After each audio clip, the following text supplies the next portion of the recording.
Si që dhe kam thënë, do t'jem 5 finalist në finalin e madhe të 27 shkurtit në Big Brother Kosova VIP 4 në prajmin e së hënës në një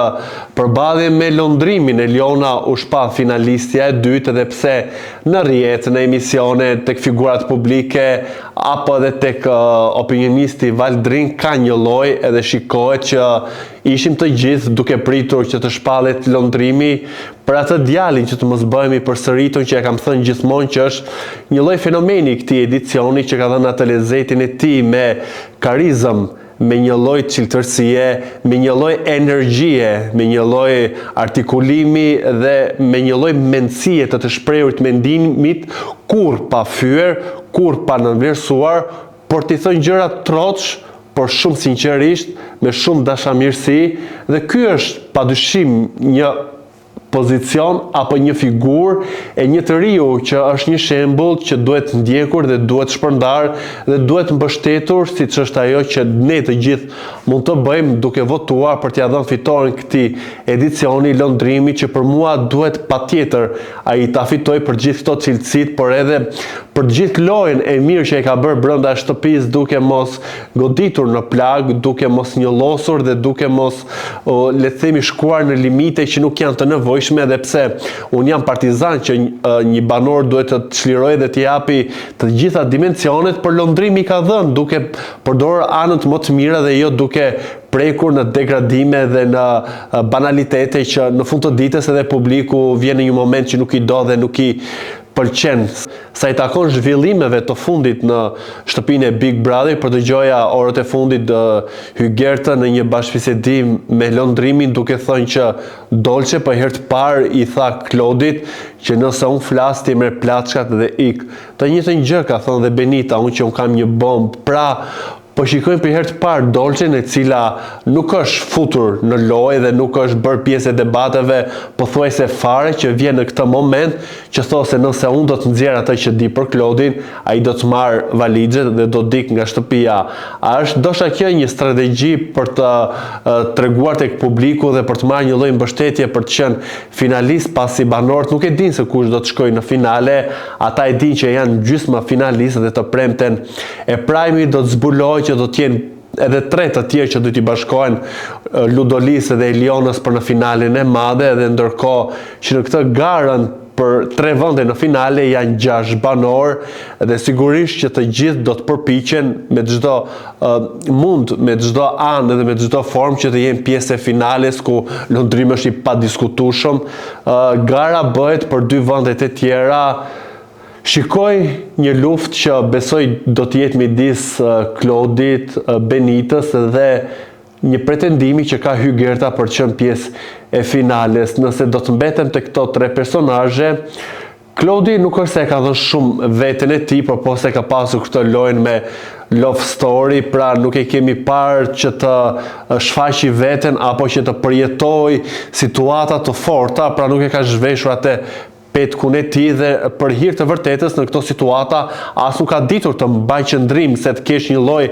afrimiteti gati sikur e ke partnere Elionën. Për mua dhe për disa që të ndajnë të njëjtin mendim se unë, nuk është normale se kur thua kam një partner dhe një të dashur jashtë, nuk mund të futesh në shtrat të bësh kafshime, ledhatime, të flasësh, të hedhësh pikpyetje për çka mund të kemi jashtë, apo ta mbash të kalvarin e te i lodhshëm edhe të i zjatshëm, që për mua,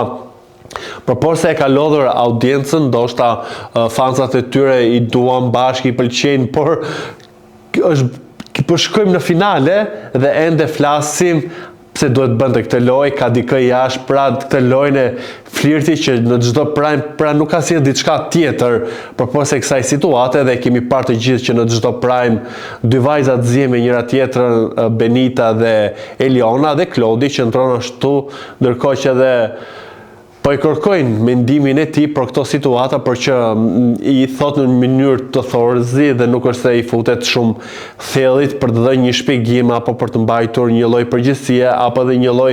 distance, që çdo herë çdo prime thot Eliona dhe Klodi që do ta mbajmë, por çdo herë më shumë i shikojmë pranë njëri tjetrit. Për mua Benita padyshim meriton të jetë në finale për të gjithë mbarvajtjen që ai ka bën lojës. Fillimisht e nisi me Albën, e pasoi u tërhoi hoq, pastaj kishte atë situatën me Tonin, edhe aty i dha momente të vetës lojës. Andej filloi pëlqimin për Klodin që ende vijon dhe që ka pasur situata të pafundme. E kemi parë Benitën e cila në një formë apo një tjetër në javën e fundit që kaluam ishte ajo që e nxori Labi nga shtëpia, ishte ajo që i dha të gjithë ndjesitë e saja dhe të gjitha format. E kam thënë që Benita ka pasur një lloj rilindje dhe një lloj metamorfoze në këtë lojë, është rritur, është pjekur, është bërë më e maturuar, ka ditur të kontrollojë ndjesitë dhe emocionet e saj, edhe pse shpeshherë ka shpërthyese siç ishte brëm në prime, por ti bësh atë lloj gjuhë dhe ta cënosh dhe ti thuash ti nuk e pasur lojë tjetër përveç se për Klodin, ndërkohë që nuk vihet në të njëjtën tabele dhe Eliona dhe më vjen shumë keq që Olta dhe Leonora nuk e japi komentin e plot dhe të drejtë se si mundet që një vajzë si futet në shtrat tjetrit të bëj këto dashuriçkat apo këto provokimet apo këto love story, ndërkohë që është djali i zënë, apo është një thjesht një lojë dhe ne jemi lodhur kot, jemi marrë 3 muaj dhe kemi folur për këtë gjë. Pra, të gjykosh një vajzë edhe të mos gjykosh tjetrën për veprime që Benita nuk i ka bërë, thjesht ka shprehur pëlqimin, ka pas ato ngacmimet dhe ka bërë ato koketën në shtëpi me ato xhelozitë e saja që padyshim janë të kuptueshme, të mirë kuptueshme, të pranueshme dhe të arsyetueshme. Ajo mund ndjedhë ndonjë lloj xhelozie për Elionën dhe nuk është ndonjë tragedi, por që të hedhësh balt edhe ta nënvlerësosh siç u bën brëm edhe një lloj përqeshje, nënqeshje edhe nga moderatorët, pastaj edhe nga audienca, nga publiku që ishte aty, nuk më duk diçka e bukur, nuk më duk diçka me vlerë dhe as pak dinjitoze, ndërkohë që ishim edhe një moment festiv, siç është edhe 18 vjetori pavarësisë Kosovës, edhe të bësh këtë lloj ndasish, sigurisht që Benita u mërzit, pati edhe atë shpërthimin që u largua nga living dhe shkoi diku tjetër, e më pas ai momenti që kishte edhe me lëndrimin dhe me Ludën që ishte aty që kërkonte një lloj privatësie dhe një lloj qetësie, por sidoqoftë për mua nuk ishte as pak e bukur e gjithë qasja që Olta kishte, nuk e di a mori një lloj adrenaline nga duatrokitjet e publikut, se ajo vdes që publiku ta duatrokase, ka treguar edhe kur u ka marrë duatrokitje e ka kërkuar me dhunë dhe me insistim, dhe për mua do t'ishte e mirë që në çdo prime të ishte vetëm Valdrini, pasi ai vlerësoi dhe e komplimentoi Benitën duke thënë që ti ndoshta ke bërë lojë që askush nuk e ka bërë këtu brenda, duke luajtur veten, edhe një format si Big Brother të luash veten, sigurisht që ka një risk të madh dhe kjo është një fitore që ti vë veten në një lojë dhe nuk vë lojën brenda vetes tënde. E sa i takon personazhit të tretë, Hygertës, nuk më pëlqeu as pak që edhe mbrëm në ku ishte publicitet ju drejtua Elionës duke thënë që ti je femër zhë, prandaj nuk të afrohen femrat, se gjithmonë Hygerta e ka paketuar veten dhe e ka prezantuar me qëndrimin e një gruaje zonjë me klasë, ndërkohë që e kam thënë dhe herë të tjera është një banore me paterica. E para nuk ka treguar mbështetje dhe as një lloj feminizmi, kur vajzat në atë shtëpi janë goditur, janë sulmuar nga të tjerët, e ka qëndruar me këmbën si zonjë, me syzet e diellit dhe nuk ka ndërhyrë, nuk i ka dalë në mbrojtje, ndërkohë që ka këtë gjuhë kaq denigruese dhe kaq shumë ofenduese, e ka bërë dhe me Albën, duke i thënë që ti je femër zhë, ti je femër 2 lekshe, je aktore 2 lekshe. Pra, kur ti do dhe pretendon që je një femër klasi, fjalët që nuk të kanë hije nuk mund t'i kesh në gojën e një femre klasi. Por sidoqoftë, unë në finale,